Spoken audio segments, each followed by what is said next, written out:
All right, we're ready to start today's post-race media availability with the race winner of today's Pit Boss 250 presented by USA Today at Circuit of the Americas.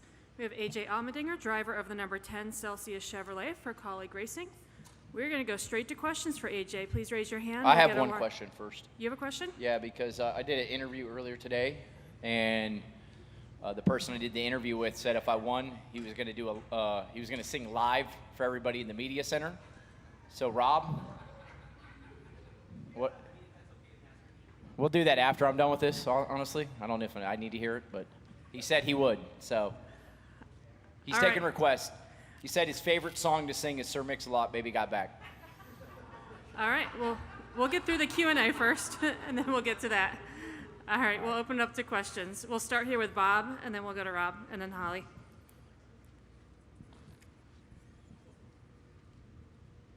Bob Parker's Fox Sports. Did you think you were doomed when you got spun? And then can you also take us through the contact with Sheldon, who felt like he gave you enough room? Well, the first question, Bob. Yeah, I wasn't sure how the race was going to play out with no stage breaks now. You're not really sure what strategy everybody's going to kind of play on. I knew we had a really fast car, but it was about trying to get back up there and how the race was going to play out. If it just went straight out green, I didn't know what was going to happen. I knew we had one pit stop to go. I was more worried when I first got out of the wreck. I thought I had damage to the car because there was a lot of smoke inside the car.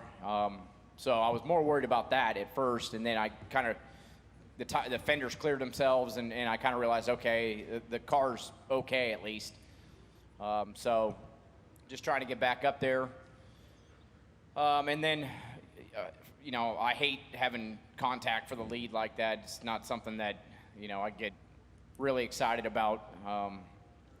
He was struggling through the triple right-hander, and I tried to make a move in the left-hander and made sure I stayed off him, and we got slid in behind him, and he was struggling, and I popped out and thought, I'm here at least, and it's just a tough angle. When I turned in, I thought I had made a point that I was far enough alongside. He turned in, and it's just a kind of a tight corner, at least the grip side of the racetrack. So, if William wasn't right behind me, I'd have probably been more patient, but I kind of felt like whoever got to the lead first might be the guy that won the race. So I knew I needed to be aggressive, and I as it happened, I just took like a couple laps to kind of get the energy back inside me. He was doing a great job. I know it doesn't help him at all, so it's not what I want. I thought I was far enough along and thought I was turning in early enough, and he was still turning to make the corner and just contact. So he has all the right to be mad. I thought I was there, but it's the way it goes. Everybody's got opinions about it, so it's not the way I wanted to take the lead. We'll go to Rob and then Holly. Rob T. Youngson from thepodiumfinish.net. AJ, it was such a rough and tumble race, but without the cautions between the stages, how much of a game changer was that for you to make your rally back to the front? And also, too, when Chris Rice kind of got upset, you were talking earlier about having cohesiveness. What was your role in the radio to get everyone to calm down and kind of focus on getting back to the win? Well, that's news to me because he was on the second channel screaming, so I'd never heard it, so I was fine. But yeah, it's that first yellow flew kind of like rated a tough time, right? Because it was going to split the strategy up. We had made just a decision that we were going to pit on lap 15. That was our first pit stop to get through the first kind of stage, and that was what we were going to run to. And it worked out well because even when I restarted with those guys on new tires, I was still able to pull away. So I knew my car was good. But once that second caution hurt because it allowed them to stay out and me have to restart in the middle of the pack, and then that's what happens on a restart. You just get kind of pile driven into the field. So it's part of it. I knew being back there that's something that's going to happen, especially the way this turn one is. So once I kind of calmed down, because I thought the car was damaged, and that was the frustrating thing. Once I calmed down and realized the car was okay, then it was just about trying to make back up to the lead, and we had a really good restart in the next one to kind of get right on the edge of the top 10 right away, and I could see we were starting to run them down. So the damage, all the damage we had would definitely hurt the speed of the race car, but was just good enough there at the end. AJ, Holly? do you almost feel at this point that you could come back and win one of these road course races no matter what gets thrown at you? Because today was not an easy one. You've had many that are not easy, and you're just amazing on the road courses. I mean, talk a little bit about the confidence that you have despite something like what happened today. Well, the first green flag run gave me a lot of confidence. You know, that was, I knew the 17 was going to be really fast. I thought he might be the car to beat on the long run. But that first run, the car was so good on old tires. It's probably the best car we've ever had in a long run, just because, you know, we've always fought kind of losing the rear tires as the run goes on, and it just, I could manage the lap times the whole time, and whenever I wanted, I could pull a half second to 3/4 of a second. So that gave me a lot of confidence, saying, okay, like, we might have the setup today. And, you know, I think it's more than anything that you just know that with these, especially the Xfinity race, but Cup races are the same way. It's, you get restarts like that and the strategy gets mixed up. You got to just be ready that you might get caught up in something. So,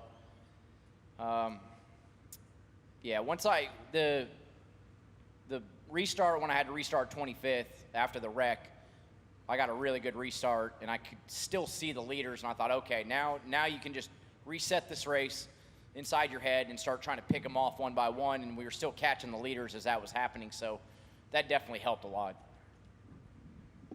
Go ahead. Hey, Jay. Wyatt Watson with FrenchStretch.com. That last long run to the checkered flag wasn't easy with William Byron right behind you. What did it take to keep him behind you during that last run? Yeah, I mean, it was, he's arguably one of the best right now, if not the best, right? Winning a couple of Cup races on the pole tomorrow. We know what that race car is. So the thing that I was really struggling with was with the damage, I started overheating the front brakes. And because of that, it was getting tighter and tighter. The front end was, and then I was having to use the rear tires up to try to help the car turn. So that was the biggest struggle. I knew I kind of had the pace, but with 5 to go, the pedal was starting to get soft, and it was just real easy to lock up the front tires. And every time I did that, I was getting just slower and slower at apex. So 3 to go, I never looked in the mirror, and I tried to put as hard as I could, lap in as perfect as I could, and I came off 20, coming 2 to go, and I thought, okay, that was a good lap, and I looked in my mirror, and he was closer, and I was like, crap, this is going to be tough. But I knew the sections I could watch him and see where he was quick, so I just knew I had to try to hit those sections as good as I could, and luckily, that first half of the last lap, I nailed and was able to get like a 5-6 car length gap, so I knew he couldn't get to my bumper at least. And that made all the difference in the world. Any additional questions for AJ? Go ahead, Chris. Chris Knight, CatchNS.com. AJ, how do you feel about your car tomorrow? And how do you feel like experiencing what's like to race without cautions at stage break? How do you think that'll plan out for the Cups? Yeah, we got better today, Chris. Yesterday was bad. I mean, it was really bad. We were struggling. Squid and all the guys made good changes in qualifying. We still need to be better. Like what the times that Reddick and Byron and William put in qualifying, that was another level than we have right now. But we at least got it closer. We're going to make some changes going into tomorrow. You know, we're definitely on the Cup side a little bit off on just outright speed, but at least we're in the ball game. I liked today that I went quickest on my 3rd lap on tires, which yesterday we were just using the rear tires up, first lap out.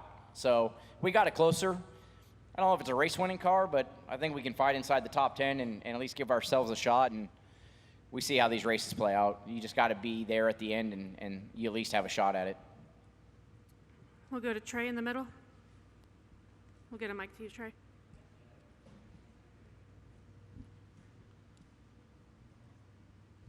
AJ, Trey here from iHeart. Were you surprised that there weren't as many track limits, penalties? There weren't any actually, and there was so much talk about that all this weekend. It looked like there were a bunch of cars that kind of went off the racing groove.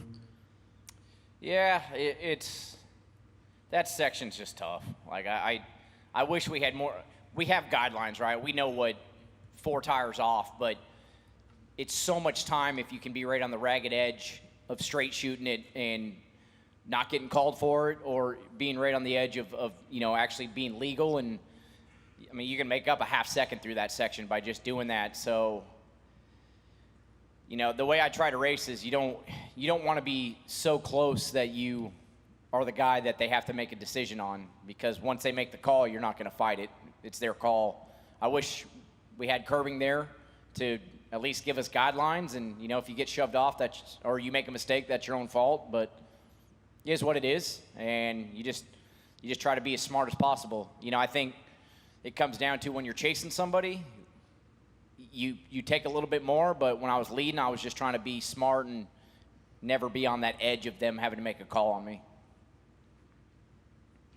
AJ, I have a question that was texted to me. What was your philosophy on choosing lanes, since you often wanted the inside lane while the team wanted you on the outside lane? Yeah, so the inside still can be better, but I didn't expect the first start to be like we were racing for the last lap there. I shouldn't have not been shocked by it, but it's like they come blitzing in there, and I was like, okay.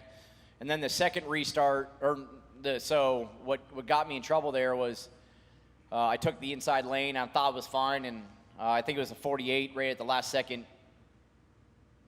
Went basically as far left as possible, and once you get put in the middle, you're just in a bad spot. So after that, took the outside a couple times. I still think up front it's better to be on the inside, but I just gave too much room, I guess, and allowed somebody to get to the inside of me. That's what you can't do, is let somebody fully get to the inside of you, because now you're 4 wide in the middle, and you're just kind of at will of what happens. So, tomorrow could be a little different, could be the same. All right, anything final for AJ? All right, AJ, congrats on the win. Good luck tomorrow. Thank you, guys.